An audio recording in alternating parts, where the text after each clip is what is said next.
Welcome to तत्संबोध। आज का जो हमारा लेक्चर है वो है स्ट्रेटेजिक पेट्रोलियम रिजर्व।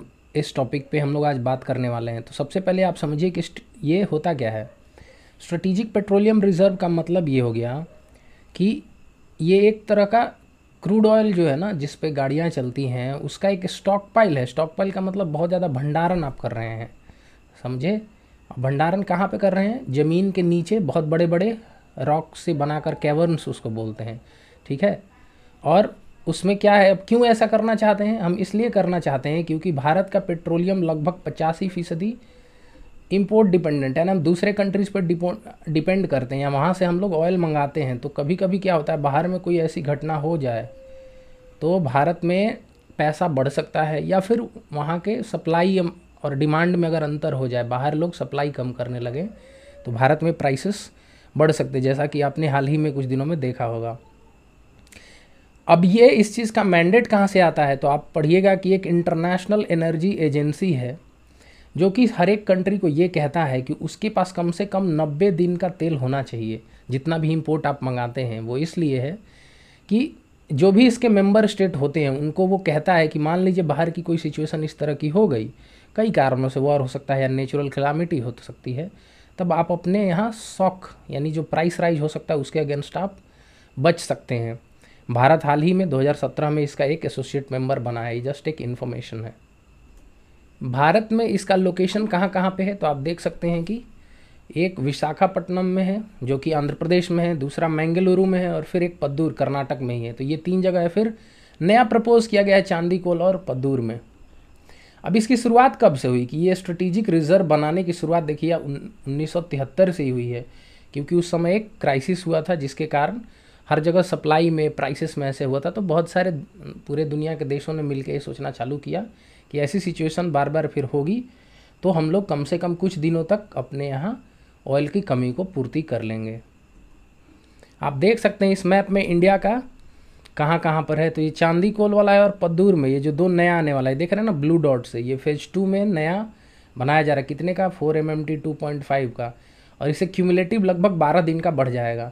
जबकि पहले वाला कितना कितना है ये यहाँ दिया हुआ है। विशाखापट्टनम कितना है, मैंगलुरु में कितना है, पद्दूर में कितना है, ये आपको याद करने की ज़रूरत नहीं है, लेकिन क्यूमुलेटिव ये लगभग 9.5 दिन का यहाँ रिजर्व है और 12 दिन का यहाँ रिजर्व है। ये किसके पास है? ये भारत सरकार ने एक स्पेशल पर्पस व्हीकल बनाया है, मतलब इसी काम के लिए एक कंपनी सब्सिडरी बनाई है, उसके द्वारा किया गया है। इसके अलावे भी हमारे पास लगभग 64 दिन का reserve other oil marketing companies हैं उनके पास है। यानी कुल मिला के अब हम समझिए कि 74 पहले से था, यानी 64 प्लस 9.5 64.5 या 9.5 इधर, और इधर 12 दिन का, तो लगभग 85 दिन के आसपास हमारा रिजर्व हो चुका है। तो जिस अभी आपने प्रीवियस स्लाइड में देखा होगा कि 90 दिन के लिए इंटरनेशनल एनर्जी एजेंसी आपको कहती है कि आपको रखना चाहिए। तो इंडिया लगभग उस टारगेट को अचीव करने वाला है। इस क्रम में अभी आपने ओपेक का नाम सुना, तो ओपेक का मतलब समझ लीजिए। ओपेक क्या है कि organization of petroleum exporting countries है। इसका मतलब ये हुआ कि जो हम लोग क्या, इंडिया इंपोर्ट करता है, तो कुछ ऐसे सप्लाई वाले कंट्री हैं जहाँ ऑयल प्रोड्यूस होता है। उनमें सारे कंट्री नहीं, केवल 13 कंट्री ऐसे हैं जिन लोग मिलके एक ऑर्गेनाइजेशन बनाए हैं और वो प्राइस या सप्लाई कितना करना चाहिए इस पर डिसीजन लेते रहते हैं। ये कब फाउंड हुआ था? मतलब इसका फाउंडेशन 1960 में ही रखा गया था बगदाद, इराक में। उस समय इसके 5 मेंबर्स ही हैं, लेकिन धीरे धीरे बढ़ते गए हैं। और 1965 के बाद इसका देखिए हेडक्वार्टर कहाँ पे? ऑस्ट्रिया में। ये एक नंबर के कभी कभी सवाल आते रहते हैं, हालांकि ऑस्ट्रिया एक ओपेक का मेंबर नहीं है। तो जस्ट एक इन्फॉर्मेशन है कि ओपेक के बारे में आपको जानना चाहिए। अभी हाल ही में ओपेक के साथ, सऊदी अरेबिया के साथ भारत के रिलेशन थोड़े से टेंशन आ गए थे इसी के कारण। तो आप इस पर भी अपनी कॉन्स्टेंट नज़र बनाए रखिए।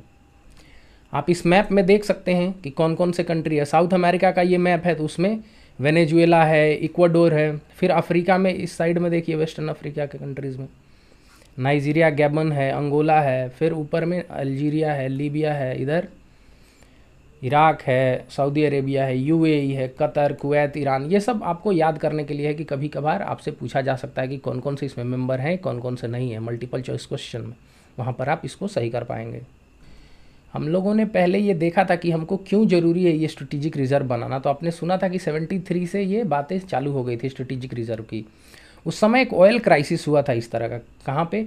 73 में ऐसा हुआ था कि योम किपुर एक वॉर हुआ था। जब आप पैलेस्टाइन और इजराइल के रिलेशंस पढ़ेंगे तब आपको पता चलेगा कि वो एक योम किपुर वार वहीं पे हुआ था। जो इजराइल को सपोर्ट करने वाले जो वेस्टर्न कंट्रीज़ थे, यूएसए था, कनाडा था, यूके था, तो इन लोगों ने कुछ सेलेक्टिव कंट्रीज़ के लिए ऑयल एम्बार्गो लगा दिया था, यानी वहाँ पर उन लोगों को ये लोग ऑयल नहीं सप्लाई कर रहे थे। इसके कारण क्या हुआ, देखिए कितना प्राइस राइज हो गया, और ये ग्लोबल प्राइस राइज हो गया। तो इसके कारण उस समय के टाइम के लिए बहुत ज़्यादा प्राइस राइज था, तो हमारे देश में भी इसका असर हुआ होगा। इसके साथ साथ जो दूसरी ऑयल क्राइसिस हुई थी 1979 में, उसका रीज़न क्या था, इरानियन रेवोल्यूशन। ये फिर आप कहाँ पढ़ेंगे, वर्ल्ड हिस्ट्री में इरानियन रेवोल्यूशन क्या था। इसके कारण क्या हुआ, ले दे के बात यही है कि फिर प्राइस राइज हुआ, तो उसके कारण भी आपके देश में महंगाई बढ़ सकती है और महामारी फैल सकती है। प्राइस राइज में पॉलिटिक्स फिर गरमा सकता है इस पर। तो भारत के नज़रिए से ये सब ज़रूरी है। एक और इंसिडेंट हुआ था 1990 में, वहाँ पर क्या किया था, इराक ने इन्वेड किया था कुवैत को। तो यहाँ पर क्या, सद्दाम हुसैन इराक में उस समय था ना, तो उसने इन्वेजन किया। तो बात यही होगी कि ले दे के फिर वहाँ भी प्राइस राइज हुआ। ये गल्फ़ कंट्रीज़ की बात हो रही है, जहाँ पे पर्शियन गल्फ़ है, वहाँ पे एक तरह का एम्बार्गो लग गया, वहाँ पर रोक हो गया, तो सप्लाई ले दे के बात है कि कम हो गया और डिमांड तो उतना रहेगा ही, तो प्राइस फिर हाइक हो गया। तो इसलिए स्ट्रेटेजिक पेट्रोलियम रिजर्व का होना बहुत ज़रूरी है। कुछ और फैक्टर्स इसमें आप देख लीजिए। जो हम लोग बात कर रहे थे कि अंडरग्राउंड स्टोरेज को क्यों इस तरह का प्रेफर किया जाता है ऑयल रखने के लिए, वो इसलिए कि वहाँ पर अगर आप करते हैं तो बहुत ज़्यादा आपको ज़मीन की ज़रूरत नहीं पड़ेगी, क्योंकि हो सकता है कि ज़मीन के ऊपर आप कुछ और कर रहे हैं और नीचे में आप स्टोर कर लिए।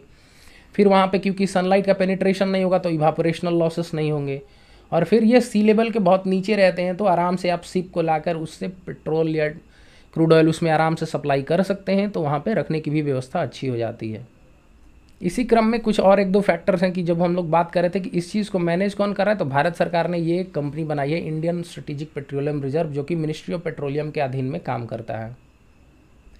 तो आपने देखा कि स्ट्रेटेजिक पेट्रोलियम रिजर्व क्या होता है, कि वो एक ऐसी चीज़ है जहाँ पे हम अपने देश में इंटरनेशनल एनर्जी एजेंसी के कहने पर लगभग 90 दिन का स्ट्रेटेजिक रिजर्व बनाना चाहते हैं, जितना भी इंपोर्ट लाया जा रहा है उसका, ताकि हमें अगर कोई वॉर लाइक सिचुएशन हो या नेचुरल डिजास्टर लाइक सिचुएशन हो, तो वहाँ पे भारत में प्राइस राइज ना हो जाए। पेट्रोल का दाम अचानक बढ़ जाएगा तो क्या कर सकते हैं, हम जो स्टोर करके रखे हैं उसको मार्केट में अलाउ कर देंगे, तो प्राइस कंट्रोल हो जाएगा।